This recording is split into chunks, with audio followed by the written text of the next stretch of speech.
What's wrong, Susan? Damn it, Talia, I don't know who I can trust anymore. It's funny, I felt the same way lately. So I've come to the decision that there's only one person on this station that I can trust implicitly. You. You blew my cover. You're dead. You hear me? You're dead. Get her out of here. Put her under house arrest now! The Corps' mother, the Corps' father. You're dead, Lyta Alexander. We'll find you. The Corps will find you. You have transmissions holding. Patch incoming signal. Full audio and video decode. Purple files accessed. What you are about to see has never been shown to anyone outside the Great Council.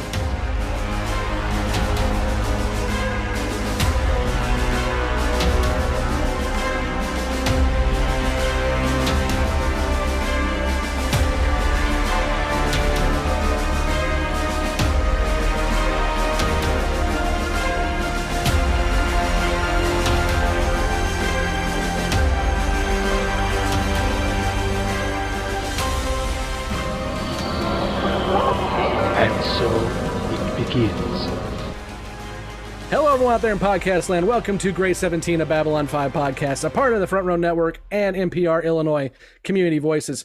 We are a group of newbies watching these episodes for the first time and a group of first ones who have watched far too many times.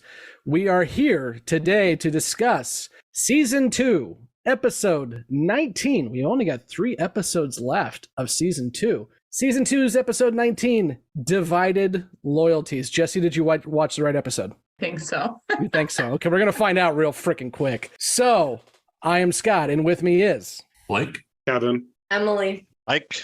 Andrew. Justin. Jessi. And Nicole. And before we get started talking about this episode, I think I need to say this even for newbies who are listening to us. This episode has a significant spoiler. So if you have not watched Divided Loyalties yet at all, I really do recommend you go watch it first and then come back. And while you're gone, make sure you click on all the links, including Twitter, Instagram, Facebook. If you can, join our Patreon, where we do have an active Discord going, and we also post behind-the-scenes content. And if you can go all the way on that, you can be a member of our Grey Council, a producer, and our list of producers are down in the show notes. So thank you very much to our producers. We also have some merch that you can purchase as well, which is linked down below. And be sure to like and subscribe. If you're listening on your podcast app, make sure you click that subscribe, follow, whatever button there is. And also, finally, please, if you would, leave us a review on Apple iTunes or on Audible or anywhere else that you can leave us a review, because that absolutely helps us grow the show. And be sure to leave a review on Apple, Audible, or anywhere else you can leave a review. That really does help the show grow. And I have a review here from CC1978. Who gave us a 5-star, which is always a plus right away. Thank you very much. Don't apologize, haha, is the title. And I admit, I tried watching B5 numerous times and just lost track and needed incentive to continue. After listening to episode number 39, I might have found my incentive. Thanks, gang, for making an unbearable episode semi-cringe. Well, thank you. I appreciate that. By the way, episode 39 was knives. Oh. Sorry. We got a 5-star, guys, for making an episode semi-cringe. Good job. I'm proud of you all. I already forgot what happened in that one. So did everyone else. Okay. Let's go ahead and start talking about an episode where nothing happened, and that is Divided Loyalties. I do believe Andrew has a synopsis for us. Yes. After 2 years of being on the run from Psi-Corps, Lyta Alexander returns to Babylon 5 to warn command staff of a traitor in their midst. And during their investigation, Ivanova confides a lifelong kept secret to Sheridan. Nicely done. Now, I usually go to first impressions, but I want to do like a little round table real quick for a couple questions, because I like to get it out before people start talking. First question.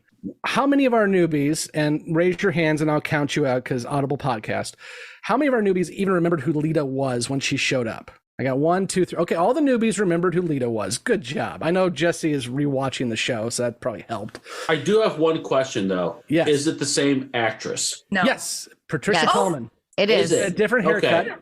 And she had just had... I honestly did not think it was the same actress. Nope. I same didn't either. actress, Patricia Tallman. And she just happened to have a child 4 weeks before filming. So girls rocking the work mom life. No, her face was the same. I could tell it was her. Yeah, she had a different Okay. haircut. Mm-hmm. Yeah, Pat Tallman's known for a lot of things. Obviously, she's been on B5 twice now, but she is also a really, really active stunt double. She stunt doubled a lot of people you've seen. Probably her most famous one is she was a stunt double on Jurassic Park for what's-her-face? The blonde, what's her name? Oh, really? Laura Dern. Okay. Laura Yeah. Dern, thank you. No shit. She's also been on a lot of Star Trek, both as an actress and also as a stunt double, and she's been all over the place too. So Pat Tallman, she played on The Gathering as Lyta, and she is back this episode as Lyta. So my next question is, did any of you know who the secret agent was before it was revealed? No. I'm seeing no hands. Nicole's got a wavy hand. I think she's full of shit. 50-50. Well, No. I think I'll we're tell full you of why. Do you want to Okay. know why? Well, we'll wait Okay. until you get to first impressions. at that Okay, point. okay. I'm just kind of getting the crust. I didn't know, but I had suspicions. Yeah. Okay. Same. Okay, fine. Well, we'll get into more detail. Andrew, you had your hand up. I don't know what you're saying. Yeah, I kind of figured it out like about halfway through the episode. Okay, but at least it was somewhat of a minuscule surprise, or at least a surprise for something. That's what I was interested in. And the final question I have for you, and then we'll get into first impressions. Did any of you at any time thought it was Ivanova? No. Okay, I'm seeing a lot At of shaky first. hands. Oh, Andrew, at first you actually thought it could have been Ivanova? Then I thought it was too obvious. Okay. Yeah, it was kind of a red herring, but I was curious to see if anyone was going to fall for it. Okay, now we'll get into first impressions. Now we've got those out of the way. So we will go to Nicole first. First impressions. Well, this episode was a doozy. First of all, I am pissed at the outcome, like the whole thing. But we'll get into that later. I really loved how the very first scene was Delenn and Sheridan like giggling teenagers, like flirting with each other. That was precious. I really enjoyed their little B plot, I guess, of their blossoming love story. I was just totally eating it up, the romantic in me. And when she put her hand on him, she was like, "What's wrong? It's going to be okay." I was dying. So I loved that. Obviously, the revelations that happened in this episode, one was holy shit crazy. But I also thought, okay, I can see it. And then the other one, obviously, I don't want to get too much into it in the first impressions, but I'm just really pissed about the whole Talia thing because I really liked her. And she was an evil bitch at the end. It just really made me angry. And I feel bad for Ivanova because you could see she was really hurt. And that pissed me off even more because I love her. So overall, I thought it was a pretty good episode. I guess there was even a C plot with Kosh and Lyta, I feel like, in this episode, because that was a whole theme. So I have a lot to say, but I won't go into it too much now. So I'm just going to stop talking. And when we start discussing, just be prepared. Excellent. Jessi, first impressions. Did you watch the right episode? I did. Excellent. Strap in, kids, because holy fucking shitballs. Yep. First of all, thought that Lyta and Ivanova were getting it in. Like, there was a second that she leaned in and I'm like, this is it. I fucking called it from day one. And then they didn't kiss and there was nothing. And then even more heartbreak because, when I saw it was Lyta, I was like, oh shit, I didn't expect that. But it was an awesome episode. I enjoyed it very much. And I'm really scared to see where it goes. I'll tell one more thing about Lyta. I did not like her in this episode at all. Her eyes are weird and they looked very dark and like almost like all people. It was kind of freaking me out. But other than that, good episode. Liked it, enjoyed it, had a good time. And Justin, first impressions. Yeah, let me go ahead and Oh yeah, I was watching this. That's awesome, Justin. I was waiting for Justin's reaction. Yeah. For those listening to the podcast, which has no video, Justin just put on a baseball cap covered in tinfoil. Enjoy. Yeah. Go ahead, Justin. So yeah, as I put my tinfoil hat on, a lot of shit went down in this episode. There was, with them trying to decide if they can, invite Talia into their like little coup with EarthGov, and then Talia ends up being the villain of the story. which kind of threw me for a loop because I did not see that coming. So well done, JMS. And I mean, honestly, it was really a well done kind of whodunit episode of, as I've said before, like, it's going to get to the point where, nobody can kind of trust each other and everybody's going to be like kind of looking over their backs and everything like that. And Zach is still kind of all into the night watch and be like, oh yeah, I'll do the night watch until, as long as they'll pay me to do it. And it was just a really fun kind of creepy whodunit episode. So I kind of liked it like that. And I was kind of really disappointed.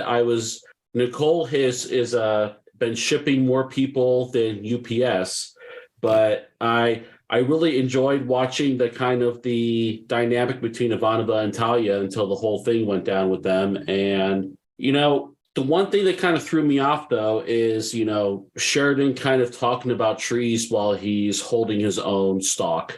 That's kind of all I have to say about that. It would not be a Grey 17 episode if we didn't talk about dicks. So thank you, Justin, for making sure that we continue that process along. Although when I was watching that scene, all I was thinking about was the Pak Mara have their own special area, and Garibaldi thinks it smells weird. So, right. Andrew, first impressions. Of course, I'm glad to see Lyta Alexander back, even if it was for right now, just for one episode. Who knows? Could come back. Also, huge plus that it's a sort of a whodunit mystery, trying to figure out who the traitor is, which I'm always a fan of. As far as unique stuff, that's all I got. Emily, first impressions. I thought it was a good episode. I really liked how they did the flashback to Sheridan's dream, since that was a really interesting conversation, and at least one piece of it is somewhat cleared up, although I'm still not sure about the bird. And it also showed just how desperate Psychor seems with all these different ways they're trying to manipulate and control everything. Fuck Psychor. And I felt kind of bad for good Talia, who basically just got overtaken by evil Talia that was created by the Psychor. I felt kind of bad for her for that one. And now we'll go over to our first ones who have watched the whole show. Mike, first impressions. I do like this episode. I think it's very engaging.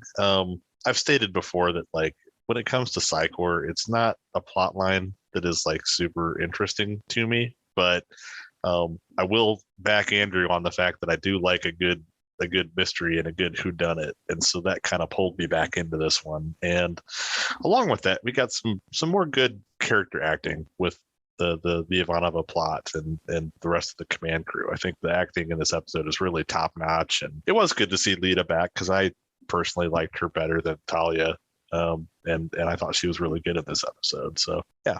Kevin, first impressions. I also like Lyta Alexander, so it's good to see her. I was bummed initially seeing in my first run through of this show years ago, seeing what ended up happening in this episode with Talia, but I really enjoy the revelation with Ivanova. I think that's a great scene between her and Boxleitner, and the stuff with Delenn is also interesting to see that seemingly progress.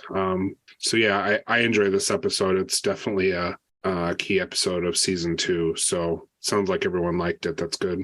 Blake, first impressions.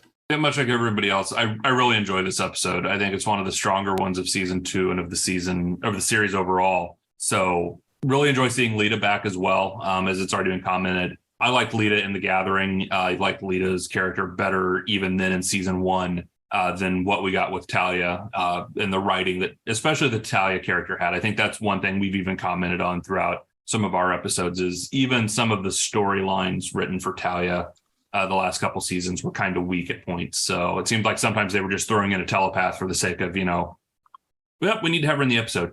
But I just liked Lyta's character better in The Gathering. I'm glad to see that character back with this episode.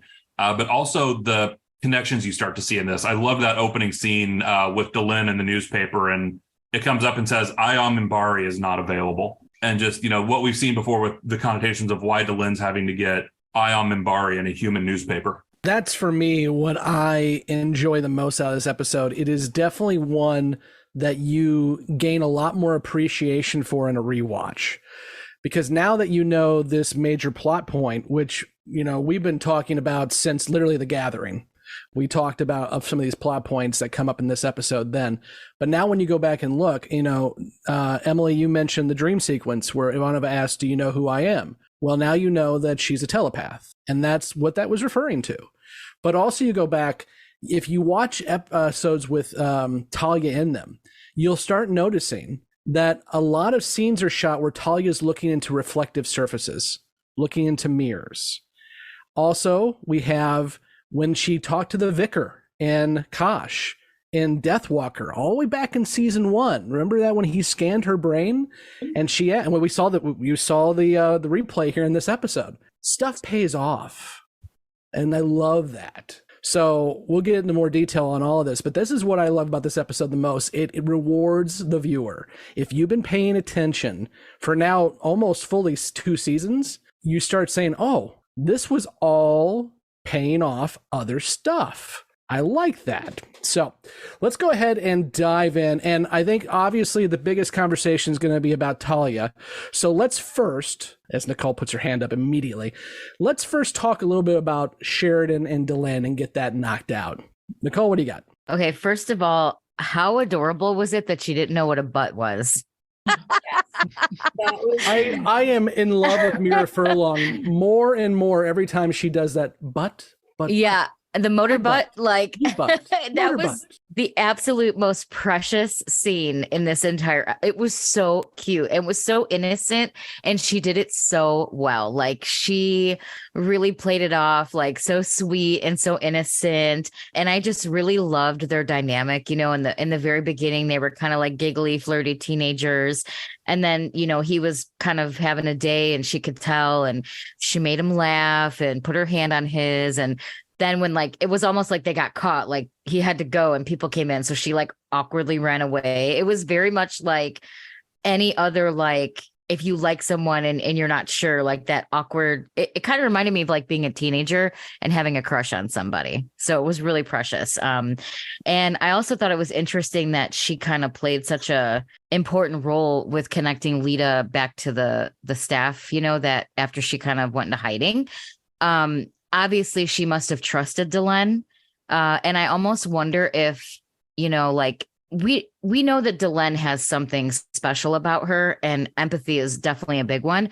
But I almost wonder if there's some special connection where because Delenn seems to just know stuff. So I almost wonder if she knew something was going on, or that was just something I picked up on. But yeah, I'm 100% all for the Delenn and Sheridan. I'm fully shipping now. Because you weren't before. Justin, go ahead. Well, and that was actually one of my questions was this filmed before or after Confessions and Lamentations? This one was production order number 220, and Confessions was 218. So this was filmed 2 episodes after Confessions. Okay, because watching this episode with Sheridan and Delenn, I picked up a lot of the same kind of stuff that we talked about in the last episode about them kind of starting to have something going on. But then again, it wasn't really as strong as it was in the previous episode. So I honestly thought maybe this was shot before Lamentations. So that's why I was kind of curious about that, the shooting order, because to me, the dynamic between Sheridan and Delenn just didn't seem as strong as it did in the previous episode. You kidding? I think the exact opposite. Yeah. I just didn't pick it up. I just didn't pick it up as strong. They were holding hands. For a minute, but that doesn't mean anything. It was, to me, their dynamic in Lamentations was a lot stronger and more emotional than I think it was in this episode. And Emily? I was just going to comment on Nicole's point about Delenn seeming to know things or sense things, but she's definitely someone that watches and observes more than talks. She listens, she actually hears people when they talk. She's trying to understand and navigate situations. And so I'm guessing Lyta probably picked up on that. And also being a telepath, she probably could have sensed Delenn not being threatening, Delenn's not going to be the one Psychor is going to try to, plant an evil Delenn in. She's a lot more gentle, whereas some of the other characters aren't as good at the listening and observing. They're more doing their own thing and interested solely in themselves. So I would guess that's at least some of why Lyta and other characters we've seen throughout have seemed to trust her more than the other ambassadors. Anybody else on the Sheridan Delenn piece? The one thing I loved is that scene with the newspaper. For one, it's cute that we have newspapers in the 22nd century. Oops. But going to Emily, to your point about Delenn listening and everything, and Blake, you mentioned this too. I on Minbari, I see that as a gossip rag, and I'm just thinking that Delenn reads the mags that are in the lane, the checkout lane. She's just like, reading the Inquirer, and that's how I see that going, because I just want to assume that when it comes to Delenn. Rude. What? It's bad to read gossip mags? Batboy returns. What? Nicole, what do you got? I was just going to say, as a broadcaster, I really appreciated the press is fascinating, but troubling line that she said. It made me laugh because it's true. And that goes to another, again, if you're watching this show, it pays off. She obviously calls it out, saying the last time I dealt with Earth Press. But some of you complained about that in the episode. And I know some of our commenters complained about it too, was that Delenn seemed really naive. And how did Delenn get herself in that situation where she was talking to that reporter and didn't know what was going on? She flat out tells you in this episode, that's not how we do things on Minbar. We believe in truth and honor, and you don't do that. So she got completely blindsided. I love the fact that what looks like could be a plot hole 4 episodes ago or whatever it was is now talked about in this one. Part of that is good writing, but part of that too is, I think, because JMS is very much involved and active in the fan community as he's putting this stuff together, he gets pointers from it. Now, I don't think in this case that was the case, because this would have been produced well before And Now for a Word was shown. But I definitely think that as you watch the show, he answers questions that the fan base has based on what he's hearing on the internet as well too, way back in 1994 and so forth and so on. All right, so if we got nothing else for the lovebirds of the captain and the ambassador, let's dive into the return of Lyta and the exit of Talia. Who wants to talk? Nicole immediately jumps up. Yes. Sorry. Talk. Go for it. Sorry, but not sorry. So, all right. First of all, I also really liked Lyta, so I was happy to see her come back. When I clicked on the episode, it said Lyta, and I didn't want to read because, sometimes when you read it gives you a spoiler. I just saw her name and I was like, ooh, okay. So then I watched the episode. She came back. I thought it was interesting that Garibaldi was the one that recognized her when she came out of the thing and she was unconscious or whatever. And her reaction when she woke up, when she freaked out and was like, I want everybody here. I don't want to be alone with anyone. I was kind of like, okay, what's going on with this? Is this legit? Is she, and then when she dropped the bomb that like there was a whole, secret program and sleeper agents and Psychor, it kind of just solidified the fact that all the stuff we've discussed about Psychor now up until now, leading up to this, that they are shady assholes. So that was crazy. And then when she wanted to do the password thing, it was really interesting because people's reactions, I mean, obviously Ivanova had a whole issue, but I think maybe we should keep the Ivanova discussion separate. So I'll focus on the Talia stuff. But you asked us in the beginning if we thought it was Ivanova. And I thought for maybe a split second when Talia woke up in the middle of the night and reached over and Ivanova wasn't there. First of all, they were sleeping in the same bed. Oh my God, revelation. But also when you see the shooting and the ambush on Lyta, you saw the gloved hand. I was like, all right, because when she was saying, oh, where were you last night, Susan? You weren't in bed. And she said I needed air for like 10 seconds. I'm like, could it have been Ivanova? But I'm like, there's no way that they would make it Ivanova. There's no way. So then I thought maybe it could be Talia, because why would she just wake up all of a sudden in the middle of the night? And then this whole thing happened. It was just planned. Like, it was like from the next scene was her getting ambushed, So, and then at the end, when we found out it was Talia, she just happened to walk in And then Lita looks at her and bam, she flips out, right? I was a little shocked because I kind of thought it might have been her, but I wasn't sure. But what really got me was at the very, very end when Ivanova went to go say goodbye to her, she was such a bitch. Like, she was so evil. And, you know, Garibaldi was like, how could she do this to us? And Sheridan seemed to be more understanding, saying that it wasn't her fault. This was implanted. It's not her, blah, blah, blah. But like everyone else was super pissed. So I thought it was kind of interesting that he was almost forgiving in a sense. Like, I know it wasn't her, you know? But yeah, I always liked Talia, and I thought she didn't get a fair shake in some of the scenes and some of the episodes. Like, the writing wasn't great until recently. It got a little bit better, but talk about going out with a bang, because this really was. So I don't know. I'm just really mad about the whole situation. I'm mad about the way she treated Ivanova at the end. I'm mad that it was her. I'm mad that Psychor is shady as hell, like, which we already knew. So yeah, I just think that it just leads me to have many questions, which I will ask in the question section. So I'll leave it at that. Justin, wearing your hat. Go for it. Honestly, I am not still 100% convinced it was not Ivanova trying to hit on Lyta. Even though that we are... sorry. Do you mean put out a hit on Lyta as opposed to hit on Lyta? Because the way I heard that was like... Okay. Yeah, that's two very different things, Justin. Yeah. So you thought the person taking a shot at Lyta was Ivanova, or you think it could have been? It may have been. I'm not 100% convinced it was not. Gotcha.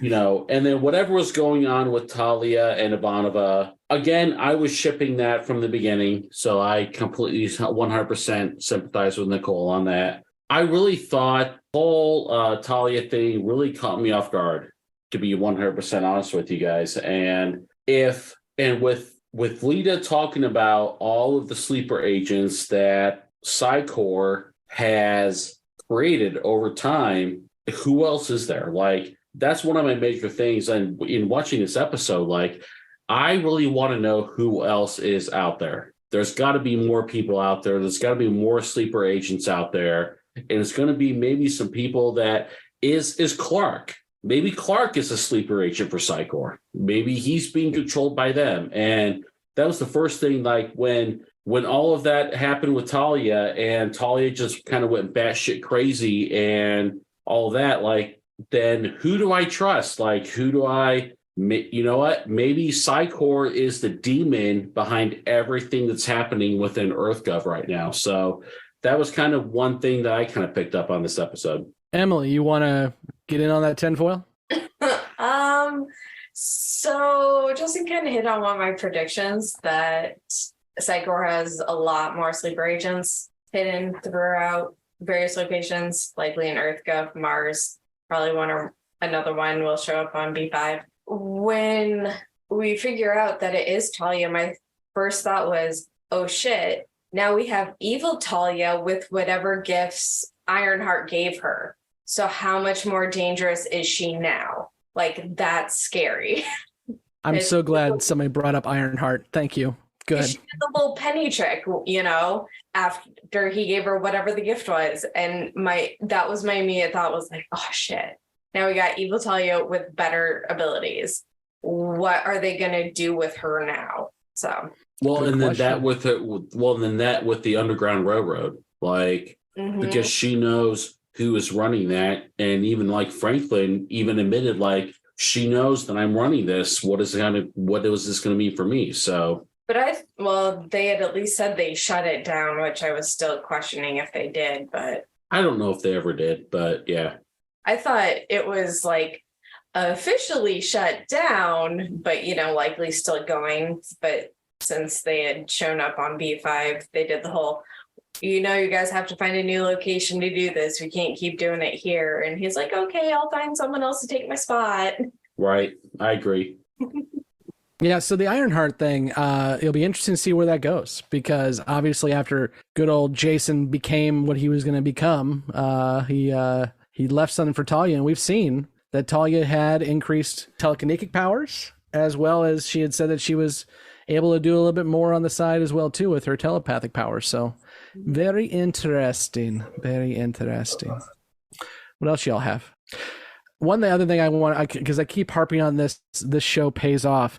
Another thing that you probably didn't make a connection to, but it was there for a reason, was if you remember Equality of Mercy, which was an episode with Talia in it, and she was dealing with that murderer who was going to have his mind wiped. The entire reason why that episode was there, and this comes from JMS, was to get you to realize and understand that personalities can be wiped and changed.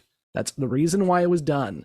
So then a season later, when this happens to one of our characters, it's not the first time you've heard about it. This show is a novel, and we are watching it play out, and we are finally into a position where shit starts paying off. Nicole, what do you got? I was just going to say, can we move on to Ivanova's revelation, or are we still do we still have more things to talk about Talia? Let's wait for a minute, because us first ones have a revelation of our own that we'd like to share with you, especially you fans from a certain character from The Gathering. Blake? Yeah, so you all get to finally get something from Beyond the Rim. Aside from the Talia thing, because you got that too.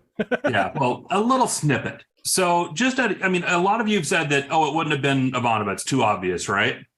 So we've said multiple times, JMS has written escape paths into this show and different creative. So Talia was not the original Control. Because Talia wasn't there in The Gathering. She wasn't part of the script. Talia wasn't there. So the original Control, Jessi, I know how much you loved this character. And God, do I wish I could have seen your reaction to this. Because, the way you melted down when she was gone after one episode. Yep. Takashima was Control. Takashima, the actor, would have stayed for the entire show. This would have been her exit this episode. No shit. Holy shit. And here's another revelation for you. You ready for this one?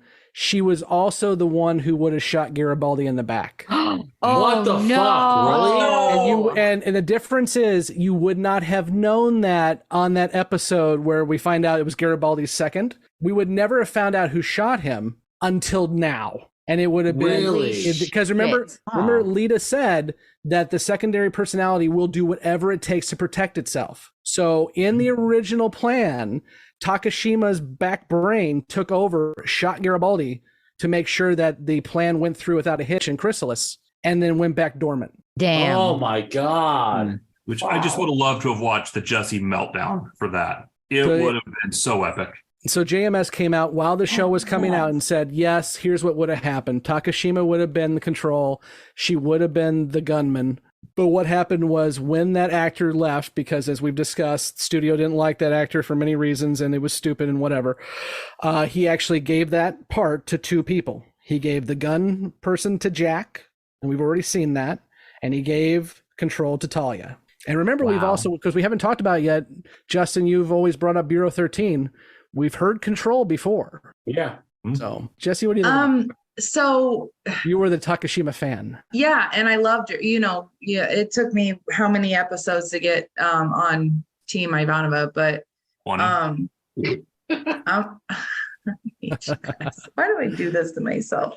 I loved her, and I would have been fucking heartbroken if that would have been the case. I probably would have quit the show for real. For reals this time. Mike, what do you got? For reals. I know I've said it like 17 times. I was just going to mention, I guess, on the topic of the whole personality replacement, we actually have seen this yet another time in a way, which was in Spider in the Web, when the supposedly dead Free Mars terrorist reappears and is being controlled by somebody else.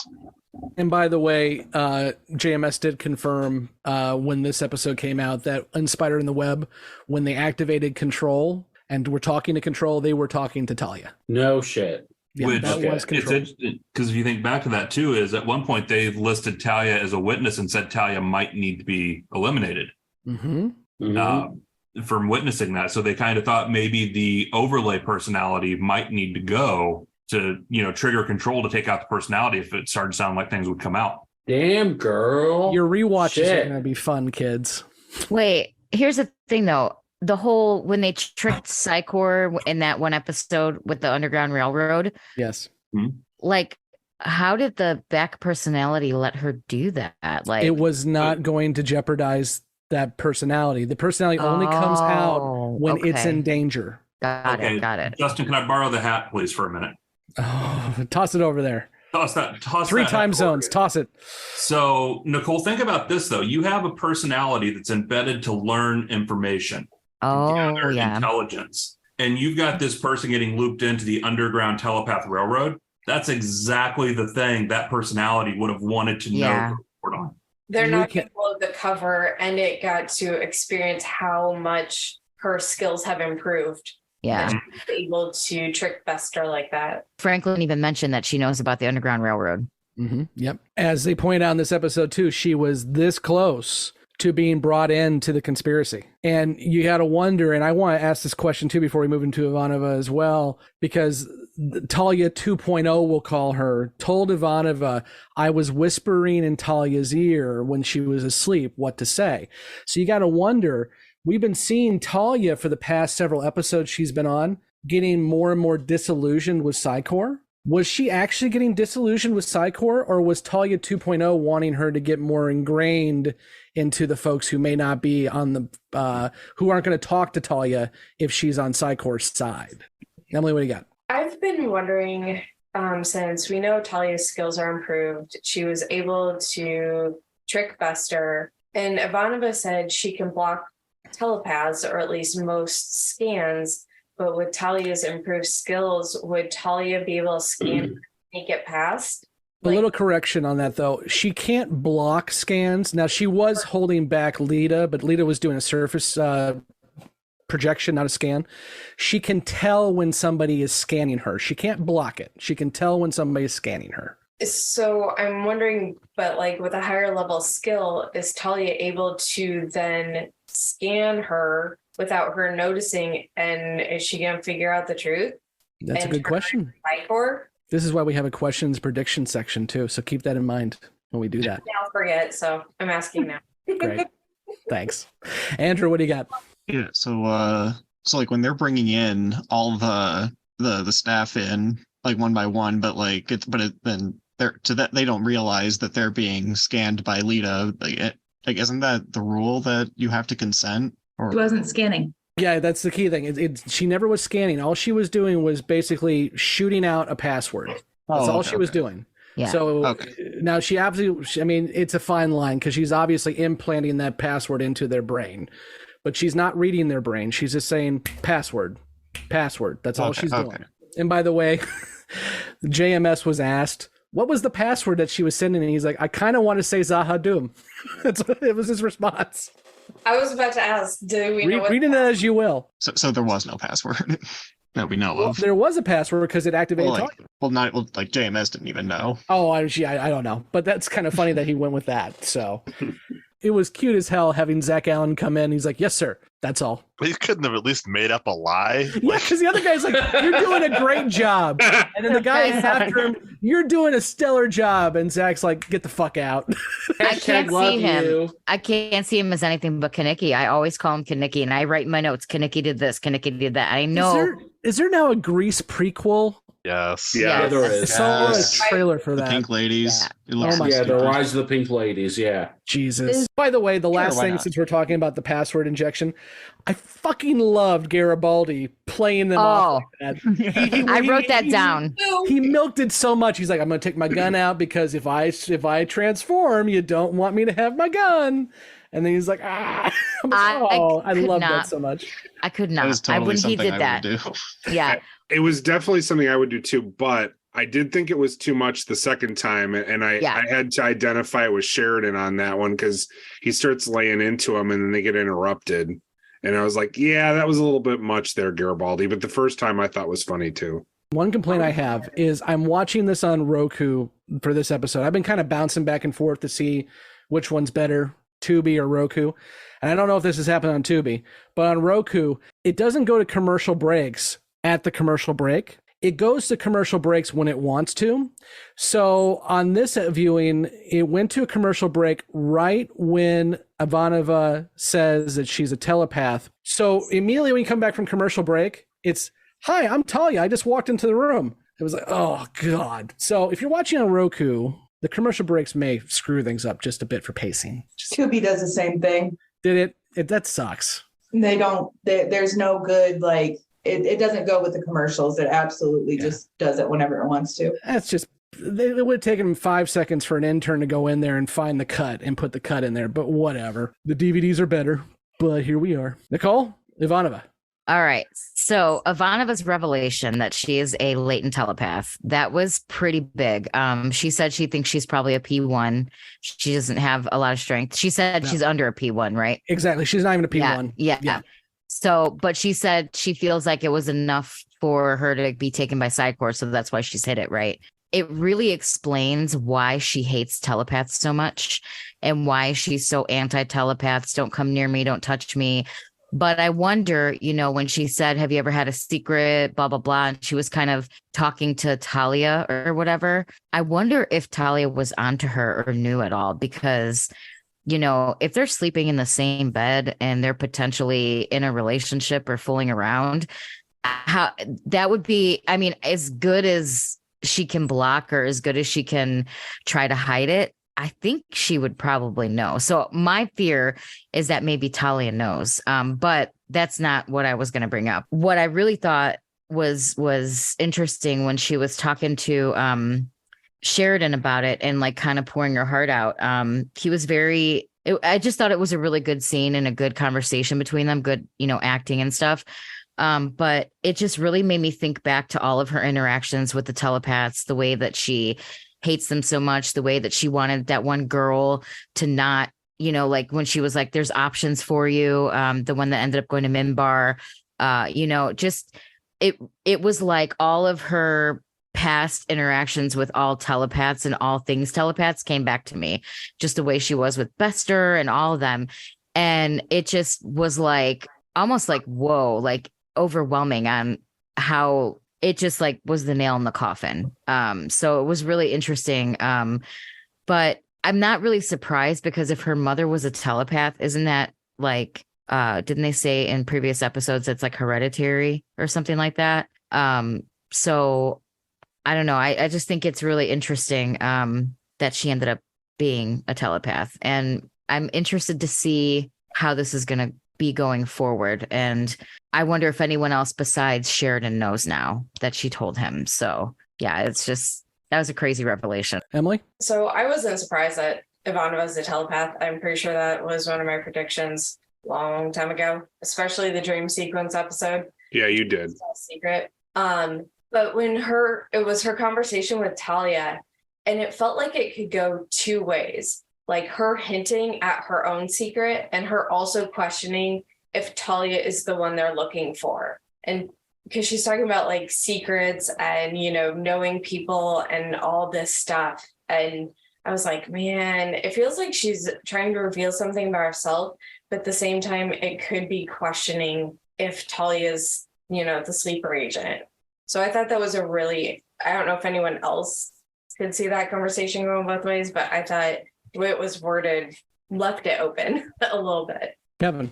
It is surprising to me that, I don't think it's a flaw in the writing. I just think it's surprising that Ivanova, knowing this, that she would allow herself to get close to Talia. I've always found that kind of surprising. It seems to me that her way of going about things is the safest course for her, and it's all the more telling about the relationship that was starting between the two of them. Nicole, to a couple of your points too, I don't think that, and I'm going to preface this by saying when I watched this the first time, because obviously whatever happens next happens next. When I watched this first time, I wasn't concerned about Talia knowing about Ivanova, because you could tell, at least for me, that was a sincere relationship. And I think Talia would go out of her way not to scan Ivanova. And so in that case, that wouldn't be an issue there. And to your point, does anyone else but Sheridan know if Ivanova is a telepath? Lyta outed her flat out. And that was a very uncomfortable scene too. Oh, because she said she's blocking me. Lyta absolutely outed her. That's right. And that's why Ivanova's told Lyta to go to hell, because now everyone in that room knows, because that's right. Lyta That's outed right. her. Yeah. I guess I didn't put that 2 and 2 together because when she said she's blocking me, I thought maybe like I don't know. You cannot I don't do know that what I unless was you have thinking. telepathic powers. Okay. Okay. A normal human cannot block a telepath because you don't know what's Okay. happening. That's Got the whole it. point. So Got it. Ivanova knows it's happening. The other thing I want to throw out there too, when you're talking about her mother, yes, we have been told that the Psi Corps believes it to be hereditary. That's why they breed people. Right. As we've been told a couple times. But also, I think her not wanting to be around telepaths is twofold. One, yes, she's hiding her secret. Absolutely. We know that now. But also, two, she watched the Psi Corps kill her mother. Like destroy her mom. Yeah. Slowly with drugs over years. So even if she wasn't telepathic, I can understand that. And to Kevin's point, that all the more makes this a tragic situation to where she finally let somebody in. And it seems like she let them in with a relationship, not just a friendship. And the person she let in was exactly what she was scared of. And that's just tragic. And to that point, the other thing I wanted to hit on real quick was, and I kind of alluded to this already with Talia 2.0 saying that she's talking in Talia 1.0's mind, is I hope that really was Talia who got close to Ivanova, as opposed to Talia 2.0 just taking away Talia 1's ability to make decisions for herself, because that just makes it even more tragic if that's the case, that Ivanova was being played the whole time and Talia was being played the whole time. So yeah. She may have said that to hurt her, even if it wasn't true. That's my assumption. That's what I hope, is that, to Nicole's point, she was just being an evil bitch. Yeah. And so that's what she was doing. But for Ivanova, she doesn't know.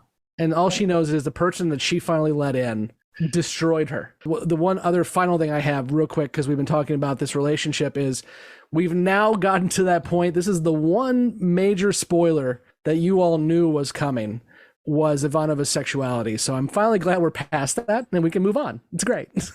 There's one thing I want to mention about this, and this gets into another Deep Space Nine type of similarity in a way, because 3 weeks after this episode aired, they did the episode of Deep Space Nine with the infamous kiss between Terry Farrell and the guest star in that episode, whose name escapes me. But this is a much different way of doing that kind of love story, in the sense that JMS was not anywhere near as overt about it as the writers on Deep Space Nine. And whether you think it's right or wrong, it's a very interesting divergence. I'm going to jump in on that one, because we talked about this a little bit during the Claudia interview. And you're highlighting DS9 makes a good point, because even in that instance, it was not a same-sex relationship. It was, yes, the two kissed,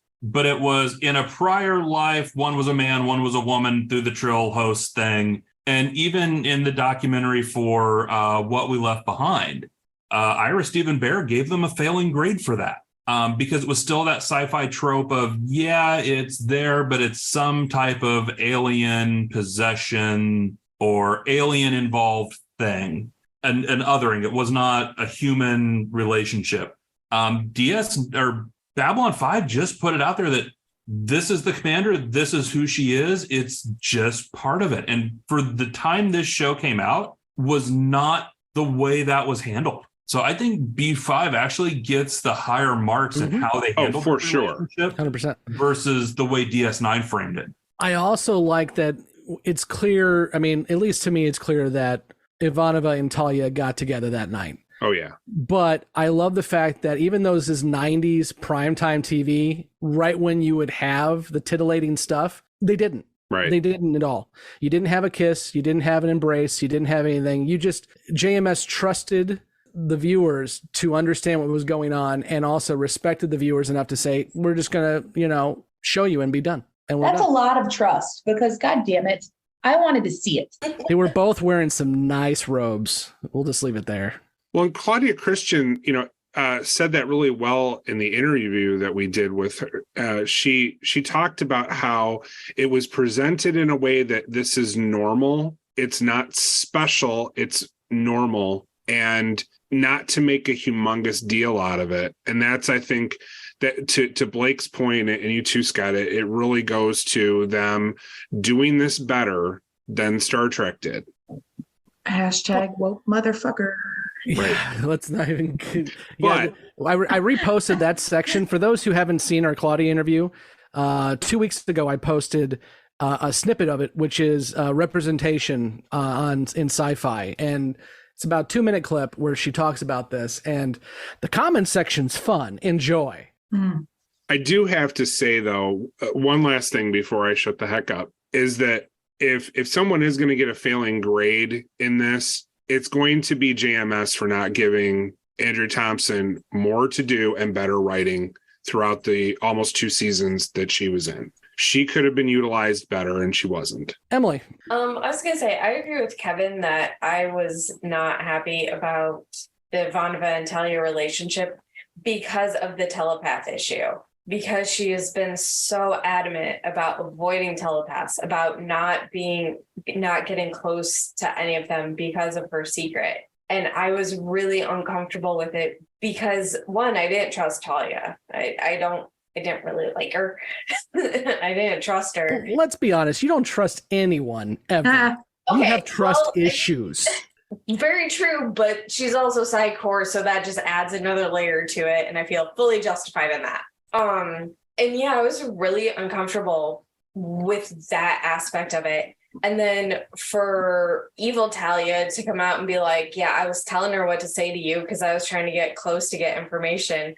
Like, I've just felt so bad for Ivanova because that was just like one of the worst things she could probably ever hear. And I suspect it was true. I think good Talia probably did want to be her friend and did like her, but I also think evil Talia was helping to manipulate a situation that may have happened anyway, and she might have been doing things to speed it up or encourage it more. I'm so glad I live in my world of rainbows and unicorns and not your dark hell. I'm just gonna piss all over that rainbow. Sorry, dude. Nicole, what do you got? Actually, you're not gonna like what I have to say either. But Scott, you mentioned that you hope that Talia really did care about her and stuff, and that was just her trying to hurt her. But I even wrote down, and Emily just said it, that she basically admitted she just was using her to get information. And I wrote that down and I highlighted it, and it really pissed me off because she might have just been saying that to hurt her, but also I feel like once that sleeper agent personality was put in there, whoever Talia was gone.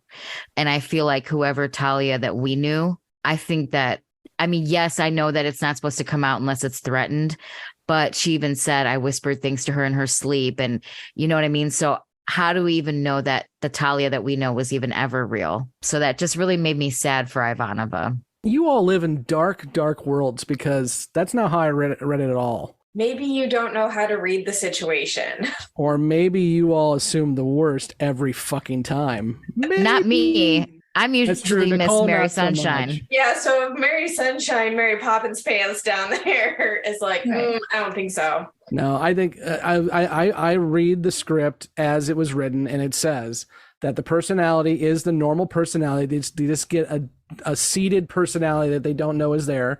And when it gets activated, then the main person goes away and that secondary personality takes over. And for me, I believe that Talia 2.0 was saying that just to hurt Ivanova. I believe that Talia 1.0 truly had feelings for Ivanova and truly entered in that relationship because she wanted to, regardless of 2.0. But if you all want to live in a hellscape, go for it. That's fine. Blake, what do you got? What's new? Yeah. So let me just throw my 2 cents in here, Scott. I don't know how highly I should hold your opinion because you think kissing with your eyes open is romantic. So in that case, it was. Boom. He was losing Adira and he wanted to take in the moment. I will stand behind that. And there are people in our comment sections who stand with me. That is a hill I will die on. Nicole, hi. Hi. You got more? Can I bring up the Lyta Kosh dynamic? Yes, what the please. hell is going on with that? Okay.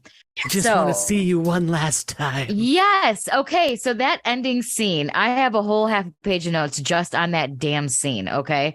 So first of all, when she was going on and on about how all I saw was, his memory of Sinclair and like basically bullshitting everyone, saying she didn't see anything and they didn't believe her. And that's why she ran away from the Psi Corps, and how she wants to go to the Vorlons and she wants to go to their planet and she believes they'll let him in and all this other stuff. But then she goes to see Kosh and says that I want to see you one last time. No one will ever know what I saw. I hid it. And even if I died, they'd never know. And you sing me to sleep at night when I'm sleeping. Like, what the fuck is going on with her and Kosh? Like, clearly there is something there that we have no idea. And I think it's going to be big. And I think it's going to be something that comes out down the road, because there is some sort of connection or correlation. And like, they've even said people who see the Vorlons don't survive. And so why the fuck is Lyta still alive? Why did she get to see the Vorlon? What the hell is so special about her? I just need to know. We'll talk about that when you're gone. Can I make a prediction now, or do I need to wait till later? You can wait. Because you asked. Emily just throws them out there. You actually were polite and you asked, and so I say no. I have some shit to say for predictions. We're going to get there soon, I think, because we're wrapping up. So, Andrew, what do you got? All right. Yeah, I'm just kind of, this isn't really a prediction, just kind of throwing this out there. What if Kosh is non-corporeal? You want to go into more detail on that, or just throw a hot take out there? Not really a hot take, but like, okay, so every time you get a hint of what Kosh looks like, it's always just a light. Uh-huh. What if that is what Kosh actually looks like? Because then you actually see his reflection in Lyta's eye at the very end, and then it fades to the credits. Mm-hmm. And to me, it just kind of looked like a floating ball of light. So yeah, well, like, what if that is what Kosh actually looks like? He's just a non-corporeal. Then how did the poison work? How do you get it on our wrist or at the back of the hand? What the hell is non-corporeal? Right. If say hypothetically, what does that mean? If Nicole didn't know what that word meant, what exactly could you explain to her? Yeah, Jessi, Nicole didn't know what that meant, so please help Nicole out. Means he doesn't have a body. Yeah, there's no defined an orb. It's a ball of light. Yeah. There you go, Nicole. Silly girl. I'm the only one who didn't know that because I'm dumb. Yeah. What if Kosh is what was in the briefcase in Pulp Fiction? He's in the box. What? I was going to say he's in the box. He's in the box. What's in the box? No, it's Gwyneth Paltrow's head. But spoilers. We know that. Thank you. Rosebud was a sled. The lion was Jesus. The lion was Jesus. It's true. Okay, no one let's cares go about ahead. Rosebud because that movie's terrible. They actually made a movie about making that movie, and that movie's better than the movie itself. And they got another one. Oh, go ahead. Were you talking about Mank? No, RKO. What number? It's with Liev Schreiber plays what's his face? Sabretooth? Yes, he does play Sabretooth as well, but Orson Welles, thank you. Yeah. Okay, I haven't seen that or Mank, so I was just throwing out names. Yeah. It's it's the code name of the movie, so it's RKO something, but it's better than Citizen Kane, because Citizen Kane I fall asleep because I'm not a cinemateur like Andrew is. Okay, I agree. Citizen Kane is actually also kind of overrated. I'll give you that one. Influential does not mean good.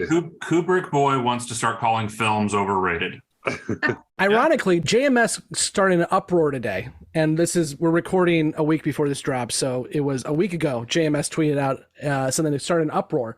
He quoted 2010, but he said it was from 2001, and the comments section went nuts about, that was actually 2010, not 2001. I'm sorry. JMS even screws up on the R.C. Clarke stuff. Just throwing it out there. Let's go ahead and move into questions and predictions. Justin, questions, predictions, moving forward after Divided Loyalties. So no questions that I have to answer, but predictions. Am I the only one that noticed in the scene with Lyta and Kosh that there was a flapping of wings? And I honestly, when Lyta asked Kosh to reveal himself, I heard a flapping of wings, which makes me think the Vorlons are angelic creatures. Were you on edibles? No, but my prediction is the Vorlons are angels. Carry on. Angels. Well, we've already established that Kefir is space Jesus, so So he needs his chorus of angels behind him as he is space Jesus. Why did none of honestly, you... I heard the fucking flapping. Did no one else hear the flapping? I tweeted out a meme a while back of the aliens guy. It's aliens, and now I'm gonna have to change it to it's angels. All right, angels. Prove me wrong. Hashtag prove me wrong. Why did none of you correct me when I've called this man Kefler for the last because it was 2 fun. seasons? You fucking assholes. I caught it a couple times. I let it go. I was listening to our last episode, and everybody's like Kefir, and I'm like, Kefir? Who the fuck is Kefir? Who's Kefir? And then you hear me go Kefler. I'm like, oh fuck, I'm Ivanova, everybody. That's why I didn't bring it up, because the last time I brought up pronunciations, we lost like 1,000 viewers. So I'm just gonna let it go. God damn it. Angel Boy, is that your only prediction? Apparently, because evidently I'm wrong. So carry on. Well, we'll discuss it beyond the rim, I guess. We didn't say you were wrong. We just said you imagined it. In your mind, 100% true. Angels. God, I hate you fuckers so much. Nicole, questions, predictions. I have questions. Will we see Lyta again, like ever? What's going to happen to Talia? I know Garibaldi said they were going to put her on house arrest, but is she going to get arrested? Is she going to go to jail? Is she going to go back to Psychor? Like, what's her next move?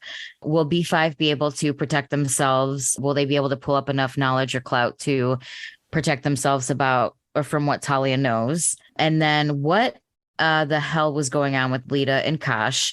What did she see? And are we going to see more about that dynamic? She saw an and angel. then, yeah. How many more sleepers are there? That was my other question. And then 2 of the questions I asked originally were kind of answered throughout the episode. So we won't go there. And then as far as prediction wise, I don't really have too many predictions, but I do think there are more sleepers out there. And I'm curious to see when we're going to find out about those. And then I do think that this whole Talia thing is going to become a problem for B5. I think I can comfortably answer one of your questions for you before we do Beyond the Rim, and that is what's happening to Talia. I think they alluded to the fact that she's being removed from the station and going back to Psychor. Okay. Because she was packing. And Ivanova came in said, I want to talk to you before you left. So she's being ejected, not literally, but she's being removed from B5. I mean, she should be spaced after what she did. Well, that's all I got. Jessi, questions, predictions. The 2 people at the beginning on the Mars colony, the one that died. You mean the Rangers? Because they were Rangers. Okay. Were they Rangers? They were wearing. One was wearing Ranger garb. Yep. Okay, I thought so. Yep. Was that your question, Jessi? No. Oh, okay. Sorry. Continue. So I'm slowly realizing that I'm not observant enough to like really follow the shit in the show. But so the 2 Rangers at the beginning, the one that died and the one that didn't die, did they take that information and give it to Lyta? Yeah, Lyta was working in the same, whatever you want to call that, cohort together. So she got the information, and the information was that there is an implantation thing where they can put these personalities into people, and that there is one on B5. She got all that information from that little USB crystal drive. Okay. Why was she unconscious when she got through the jump gate? The ship had been attacked, hadn't it? Because if you looked at her, she also had like bruises and some scuff marks on her. She was trying to get the hell out of there. Did we see that and I just missed it? Or you just No, it was that? just discussed. Like she said that she almost got killed trying to get to them. Got it. Okay. Predictions. That's all for my questions. Predictions. I gotta find somebody to ship Ivanova with, and I don't know which ladies of B5 are gonna come around, but I really had high hopes for Talia, and it's kind of Yeah, man, Claudia teased you like a year ago. I know she did. She's bisexual, and then you're like, oh, great, and then I was like, fuck yes, I called that shit. And then you get it for like a half an episode, and you're done. Mm-hmm. I listen. I shit you not. I was like, yes, I fucking called it. And then I was completely let down. So I predict that I will find some other woman in the future to ship Talia with, or not Talia, Ivanova. Andrew, questions, predictions? Yeah, so one question. Will this be the last time we see Talia? And my prediction is Lyta will return as Babylon 5's secret commercial telepath because she's still on the run. Emily, questions, predictions? Yes, I have lots of questions. First one, does Talia know Ivanova is a telepath? Is Talia gone for good, or will she return with Buster and they fuck shit up? When was Talia programmed? Was it before she arrived on B5? Or was it sometime since then, like when her husband showed up and was doing some little mind control crap on her? Since he was pretty highly rated and they had a history and we don't know what happened when she wasn't in the scenes. You're referring to Douchey McDoucherson, the ex-husband, right? Yes, that douche. I mean, we've had a lot of douchey McDouchersons here. The ex-husband, yes. Yeah, the ex-husband. Will we get further clarification on Sheridan's dream? Because we got the Ivanova part kind of cleared up, but I still have questions about Garibaldi telling him the man in between is searching for you. Because I have some suspicions on that, but I don't know yet. Time out. We cannot leave the audience hanging on that. What are your suspicions? Okay, well, when I first saw it, I was like, is he maybe talking about Morden? Because Morden's the go-between the shadows and like everybody else. But then I was thinking, is it actually Sinclair? Because Sinclair's on Minbar as far as we know still, but he's also working with the Rangers. So I'm wondering if it's more of a Sinclair connection, that there's the man in between is searching for you. So I'm assuming it's someone who's working as a liaison somehow. So your two guesses on that, if it's even brought up again, Sinclair or Morden? Yeah. Good. Okay. Thank you. That could be an Uber Eats driver. The man in between. It's actually the guy in the stall next to you, the man in between. The one guy who has to get right between the two other guys. Okay, that's creepy. We all know. Let's all too well. What else was there? Oh, was Kosh aware of Talia's issue before? Like, is that why he was scanning her? Or was he just doing that because he didn't trust her with his little business partner? Well, remember what Kosh said. He was, I don't know the actual quote, but it was for the future. Yeah.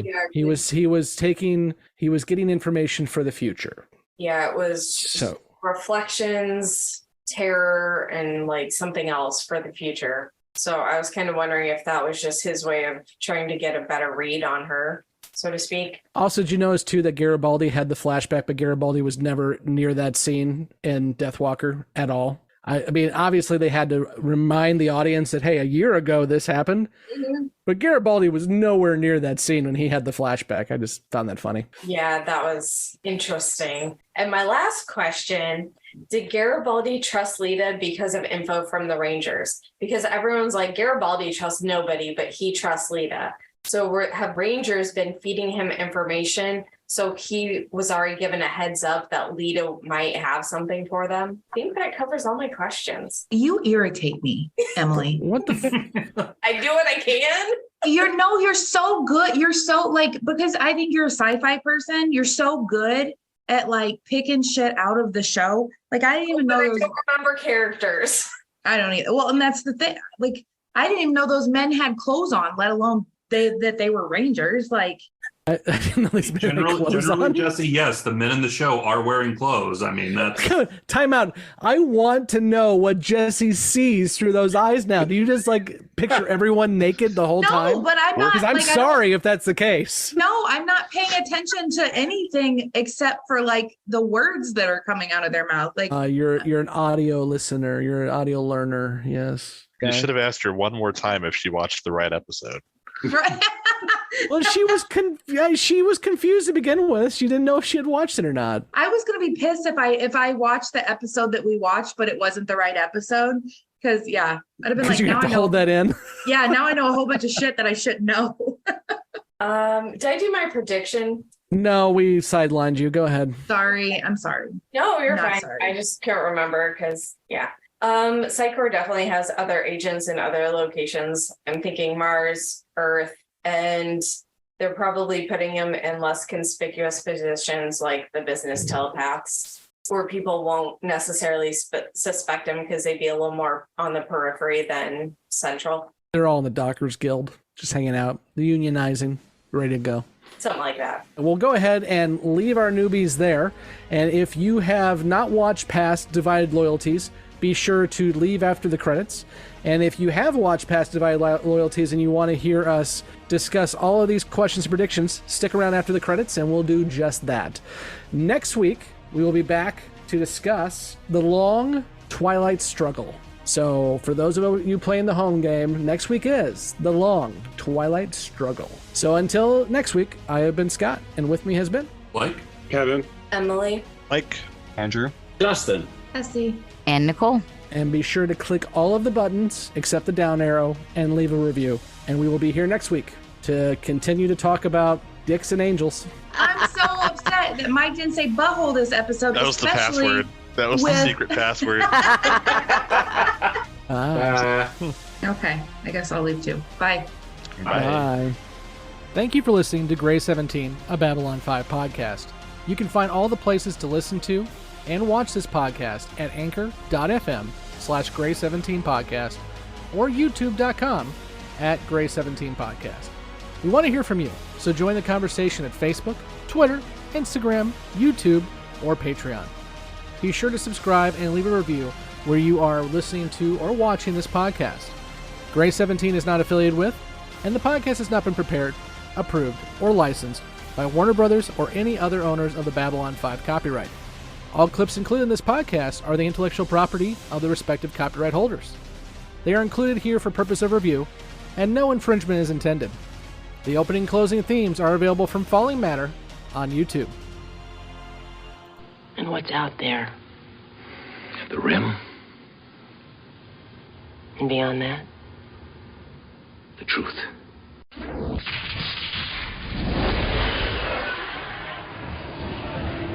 Welcome back to Beyond the Rim again. Final warning, if you do not want to be spoiled about what happens after Divided Loyalties, this is where you should leave. And if not, we're going to get into the newbies questions and predictions. And of course, guys, most of the questions and predictions deal with Talia and Lyta, so let's dive right into that. And the first question we had was, could Talia scan Ivanova? And along with that, another question is, did Talia know that Ivanova is a telepath? I mean, I think Talia could have scanned Ivanova, but from everything we've seen, Ivanova would have known it. I'm still standing behind the whole Talia 1.0 was Talia 1.0. I know some of our newbies don't agree with that, but I think that personality was the true Talia.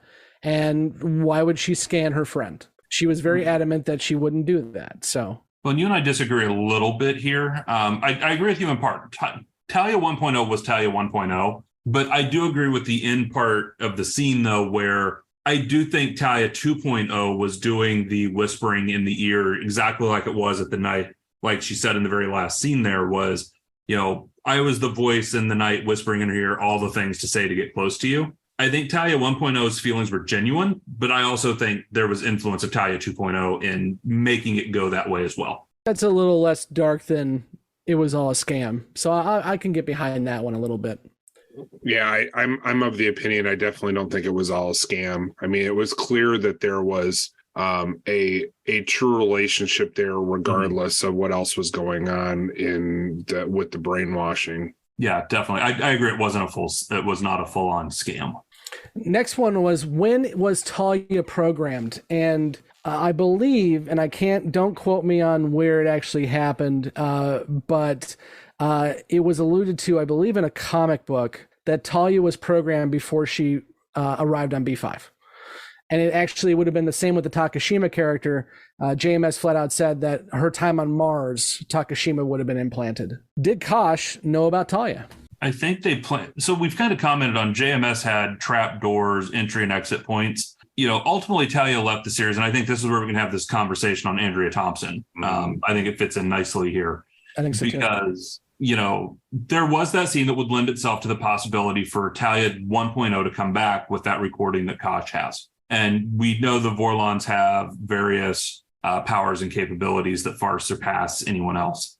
So I think there was a path there that if Andrea Thompson wanted to come back to the show, there would have been a way to do that via that recording. Now, obviously, we know that never pans out. Andrea Thompson doesn't come back. There was a lot of contention behind the scenes, accusations made about her wanting more screen time and really wanting it to be Talia-centric stories versus the more ensemble cast.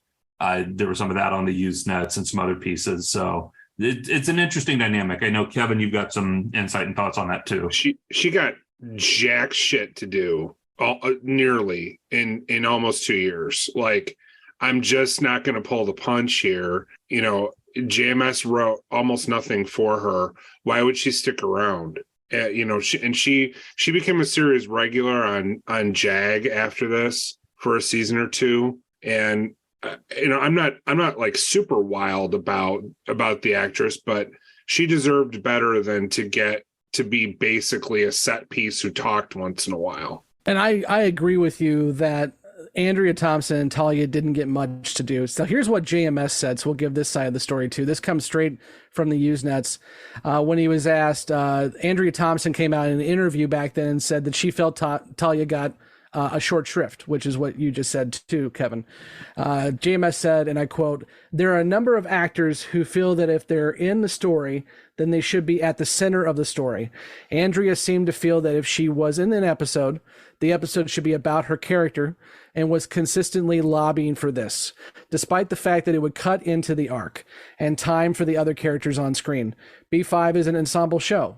Time on screen is determined by the story, not by the whim of the personal insistence.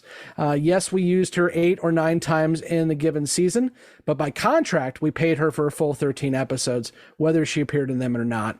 And he goes on, but yeah, so there's absolutely, definitely bad blood there. And I think, you know, like usual, there's 3 sides to the story, your side, my side, and the truth. I think Andrea absolutely didn't get enough to do. I think JMS felt that that wasn't her role on the show, and both of them should have come to a agreement, and they didn't, so she left. And I am a little bit surprised that he couldn't sell her on, well, there'll be more to do next season when the telepaths become important to the storyline. And I very much doubt that he had season 5 planned out with, you know, what Patricia Tallman does in season 5. Well, and the original plan for season 5, I don't know if he had it planned out at this point, but when he did, that was Ivanova's character. The Lyta stuff with Byron and stuff was supposed to be Ivanova. Yeah. I feel like I'm repeating myself, but he there's just nothing for her to do in 2 seasons versus other more side characters or at least less prominent characters. I'll give Veer as an example. Veer's had a lot more to do in 2 seasons than Andrea Thompson ever got on the show at all. So it's, you know, yeah, okay, maybe she got a little too forceful. Maybe she wanted a little too much focus. Okay, fine. But there is a big difference between what she got to do and what some of the other, like, you know, Lanier hasn't had a ton to do either, but even he's probably had more than Andrea Thompson. And you can say whatever you want to about, you know, the actors, you know, prominence or lack thereof, but it is surprising to me though that, you know, there wasn't a way to have Talia a little bit more to do in season 3 and 4, perhaps. And, you know, if JMS had cared about the actress and the character, perhaps he would have, you know, made that sale to her, but that's clearly not what happened. Well, unless he, and I'm not trying to defend JMS here because I think you're right. There definitely could have been more done here, but I don't think season 3 and season 4 is the answer because the intention was always for her to be Control. So I don't think it ever was the intention that she would be going much past season 2. Well, and I think the issue at this point, and I've brought it up before and kind of got scolded by Scott when I did because it was with the newbies, but bad boy. Yes.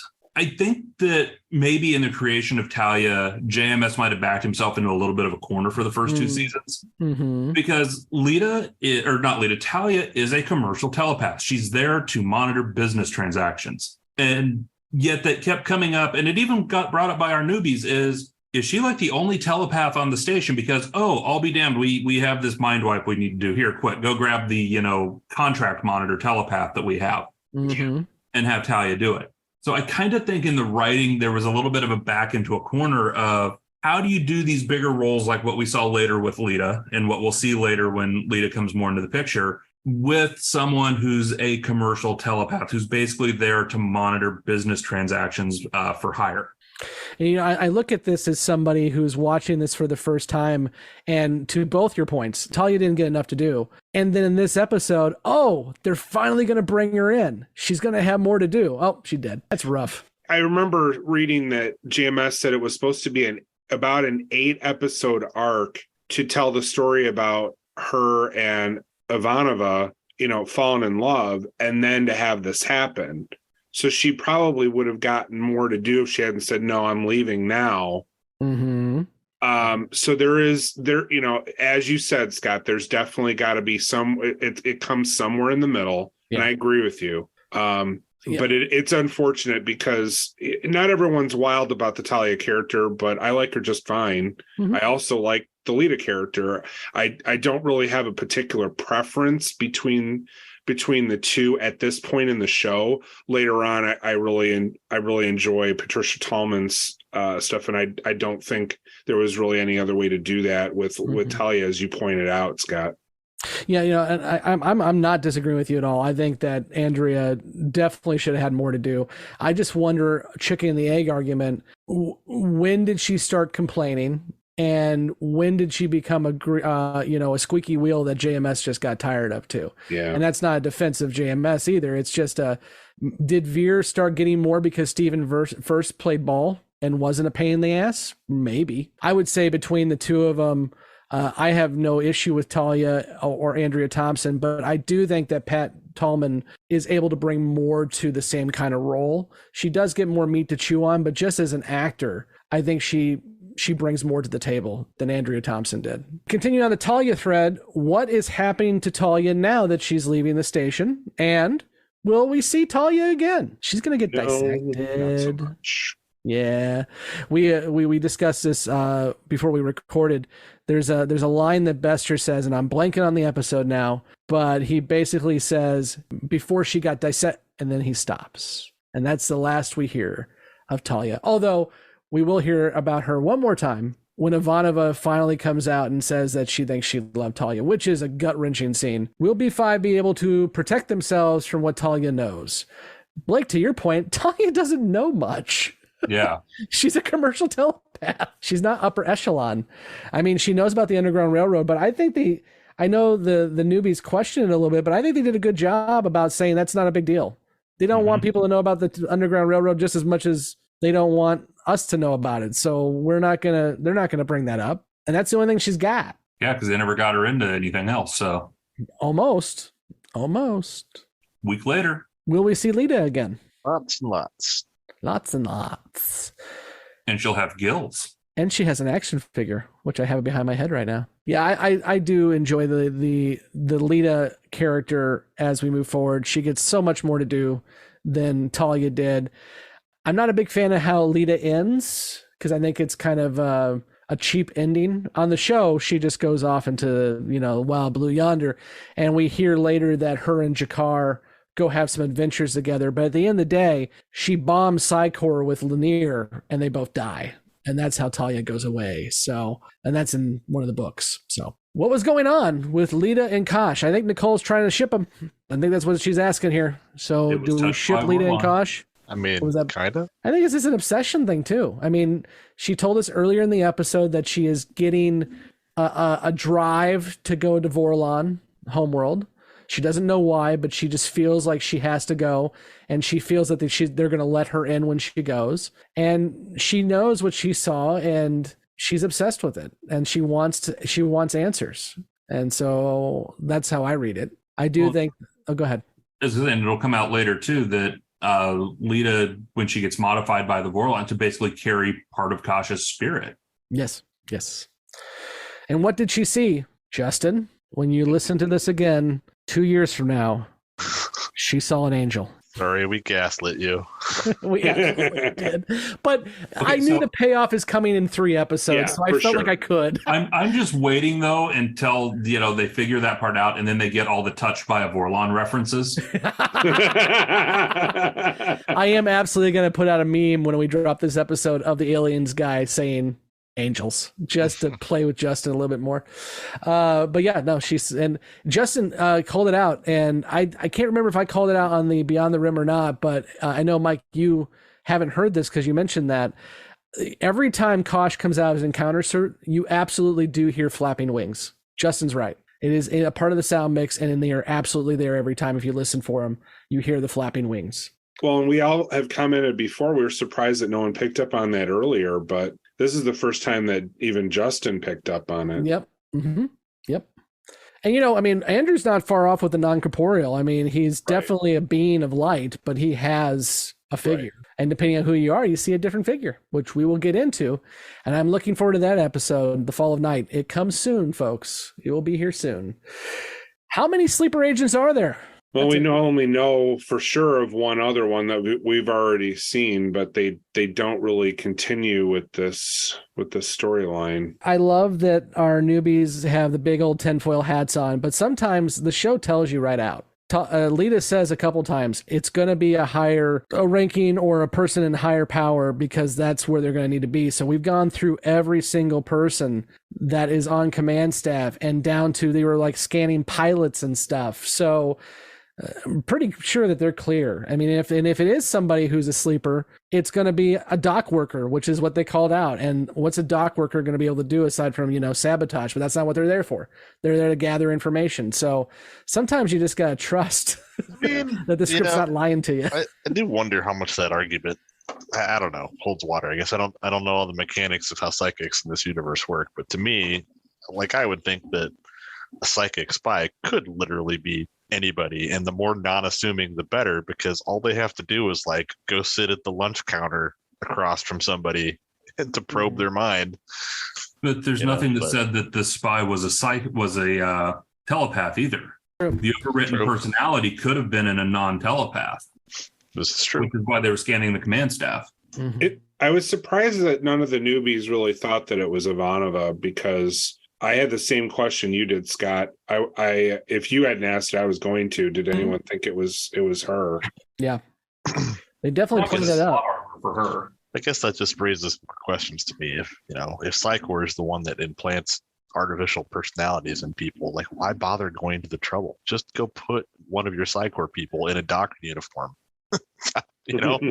Well, yeah, and I know what you're saying too, is they could be in a room and scan somebody and they wouldn't even know it. You're right. But if they want to actually gain intel, real legitimate intel, you need somebody who at least is in the room sometimes, which I would argue Talia is not exactly in the room a lot, but more so than somebody who's, cleaning out the Pakmara bathroom. So moving on from Talia, the last Lyta question we had was, did Garibaldi trust Lyta because of the Rangers? I don't know if he did necessarily trust her. I think it was more of I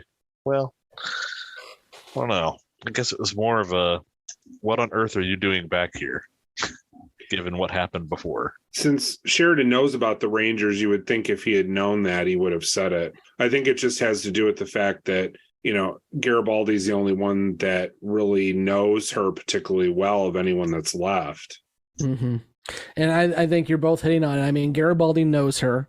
And then also, why the hell, when you're being chased by Psychor, would you come back? And why would you put yourself in that jeopardy? Of course, you could be pretending and you could be still Psychor and stuff, but I think Garibaldi just gets a gut feeling that he can trust this lady. And then the final question, will we get more about Sheridan's dream, and especially who is the man in between that is looking for Sheridan? And oh man, we've had some comments on our social medias about this question as well too. So I did ask Emily, and she believes the man in between is either Morden or Sinclair. So the man in between is, if you ask JMS, is Justin, who is Mark Twain, I call him, the old guy who works with the shadows. Now, Blake and I have a different opinion on that, which is we think it's Lorianne between Tick and Talk. But that we will definitely see who the man in between is, regardless of who you think it is. We're going to see a couple men in between. But I think this is the most overt referral to the dream that we're going to get, where we actually see the dream again and Ivanova saying, do you know who I am? After that, I think it's more open to interpretation at this point. As dreams always are. Yes, sometimes a cigar is just a cigar, and sometimes it's a big brown dick. Predictions. Psy-Corps has a lot of sleeper agents. I think we kind of covered that one already, right? Mm-hmm. What will Psy-Corps do with Talia's gifts? Slice and dice them. Yes, Mr. Happy Slice and Dice. I could have probably mentioned this earlier, but I was somewhat fearful that I would invite spoilers. So who mentioned it? Was it Lyta? They were talking about the past, how Talia knew Lyta, and they casually mentioned that there are other telekinetics in Psy-Corps. Yeah, Talia said that. Talia said that there are teeps and teeks. Yeah, that's right. Yeah. I thought that was interesting because I thought telekinetic was something that they've never mentioned before. Except for Talia. Yeah. Except for Talia. Yeah.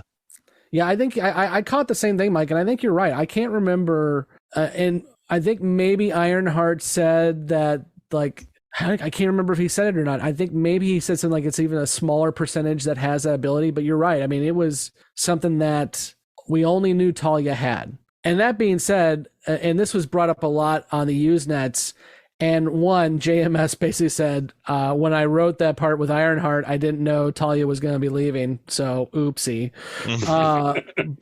Because even to our point to Blake's point with she could have came back. That was the original plan. Yes, she was always Control, but Kosh has a memory copy of her that he could implant back into her and bring Talia back. That doesn't happen because Andrea Thompson doesn't come back. But if it had, then the Talia story could have continued with what was going to happen with her gift. But I think the assumption is, at least from everything I've seen and heard, that Psy-Corps was not able to figure it out, and they tried to get it out of her, and that's why they dissected her. Because we never hear about them ever being able to use what Ironheart gave her somewhere else. Well, and even Bester's line about dissecting her doesn't really have any direct reference to the whole Ironheart storyline, does it? It's just a weird offhanded thing where if you had forgotten that episode, you'd go, why? He really just says it to piss off the crew. Yeah. That's all he does. He's just being a dick. I'm pretty sure the episode is dust to dust. And I have no doubt that they absolutely did dissect her, because for one, if JMS is not happy with Andrea Thompson, it's a good way to make sure she never comes back is kill her. But also, I don't think Bester would lie about that. I think Bester would hold it over people's heads, but I don't think he would lie about it. So to that point, Talia will be a problem for B5. Not so much, because you're dead. Ivanova needs someone to be shipped with. Guys, is Ivanova going to have somebody to be shipped with? Now, Jessi said another all of season 3, yeah. My good buddy Marcus. God, I love Marcus. Yeah, me too. But yeah, so Marcus will come. Well, he won't, and that'll be a sin. But Marcus will join the cast and will almost instantly be infatuated with Ivanova. And I'm waiting to see how long it takes Nicole to ship Marcus and Ivanova. Oh, instantly. But Jessi did say another female, and we won't get any more Ivanova with women. So that was I'm waiting till they have the episode with Lanier and Marcus, and we get Nicole to ship Lanier and Marcus. There you go. I was actually going to say, did you mention in the first half that Claudia said Ivanova was bisexual? Because that would have been a bit of a spoiler, I guess. No, she said it. She done blew that one. Okay. Yeah, during her interview with us, she said that Ivanova was bisexual. Gotcha. Yep. So that, Nicole's been shipping them ever since. Yeah. It was kind of a given, and everyone put two and two together. Even when we made that interview, 5 months ago, everyone put two and two together. It was like, well, there's only another one female on the cast, so it's not in the Toth. So if they'll see Marcus coming or not, then I guess is what I'm saying. But that's a good point, because Jessi still thinks it's going to be another woman, but Claudia absolutely told us she was bisexual as opposed to gay. Lyta will return to B5 as a secret telepath. Pretty much exactly. Good job, Andrew. Ding, ding, ding, ding, ding. Winner. Now the real winner The winner, Justin, again, buddy, I know you're listening to this in 2025, and I love you. They're angels. You nailed it. Good job. And you know, it wasn't one of those like, did you watch ahead? And you're like, no, you actually mapped it out. He's glowing and he's got wings. I think he's an angel. Yep, he sure is. And depending on what species, he's an angel for every species, which we will absolutely go more into that when we get to Fall of Night here in a few weeks. But the whole point is it's the Vorlons imprinting themselves on all the species. They want the species to know that the Vorlons are basically gods. So back in the Stone Age, or whatever you want to call it, when they were fooling around with humans or any other species, they went ahead and made us think that they were angels. And they started our religions, if you want to go really deep into it, or at least several religions. Okay, guys, anything else you want to talk about with Divided Loyalties before we wrap this sucker up, much like we're going to wrap Talia into a body bag? We will be back next week to talk the long Twilight Struggle, and I'm sure we'll have some good questions and predictions from our newbies after that episode. And we are only 3 episodes away from the end of season 2. So be looking for our live season 2 recap, which will be coming out in 4 weeks. And if you are not subscribed to our YouTube channel, you should go do that and then click that notify button, because when we do that live season 2 recap, that notify button is what's going to let you know when we are going live. So check that out. Until next week, I'm Scott, and with me has been Blake, Kevin, and Mike. Thanks, everybody. Hey, we didn't fuck it up that time. But. I but. You but. He or she but. No, it's, But. You sound like a motorboat. Motor but.